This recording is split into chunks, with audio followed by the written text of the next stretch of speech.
सरकार संसद के विशेष सत्र में एक देश एक चुनाव बिल ला सकती है। सरकार इस फैसले को देश के हक में बता रही है, जबकि विपक्ष लगातार हमलावर है। सवाल यह है कि संविधान क्या कहता है। देश के 4 बड़े संविधान विशेषज्ञ और जानकारों को हम सुनेंगे और समझेंगे कि मौजूदा वक्त में एक देश एक चुनाव बिल की राह कितनी आसान है। संभावनाएं तो बिल्कुल हो ही सकती हैं, इसमें कोई इनकार नहीं कर सकता। कारण उसका ये है कि सन 1967 तक भारत में दरअसल वन नेशन वन इलेक्शन ही चल रहा था।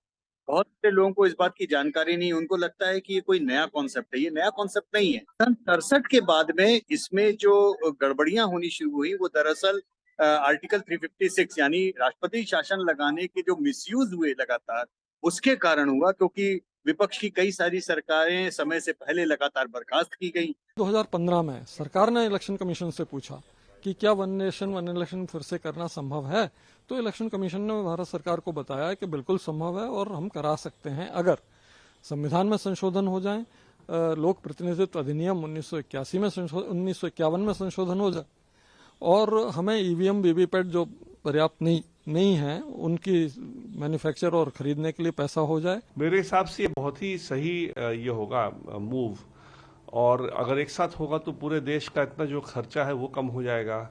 जो इलेक्शन के दौरान जो इलेक्शन की जो वो लग जाती है, क्या कहते हैं, बैन ऑफ डेवलपमेंट एक्टिविटी, वो पीरियड बहुत कम हो जाएगा। तो इसलिए ओवरऑल मेरे हिसाब से बिल्कुल सही है। देश लगभग पूरे वर्ष जो है वो चुनाव के मोड में ही रहता है। कभी किसी राज्य में चुनाव हो रहे हैं, कभी किसी राज्य में चुनाव हो रहे हैं।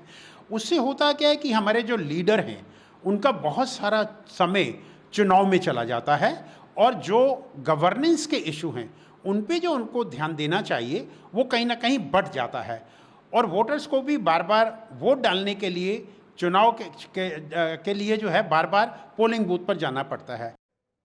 तो इस मुद्दे पर हर वर्ग की बात आपने सुनी, जो कह रहे हैं एक देश एक चुनाव को लेकर बहस जारी है, और बहस अरसे से जारी है। न सिर्फ बहस, तकरार भी हो रही है, रार भी हो रही है। अधीर रंजन ने सवाल भी उठा दिए हैं और इस कमेटी में ना शामिल होने को लेकर चिट्ठी भी लिख दी है। बहरहाल ये जो राजनीतिक गर्मी है वो लगातार चलती रहेगी। इस मुद्दे पर आप सभी खास मेहमानों का बहुत बहुत धन्यवाद।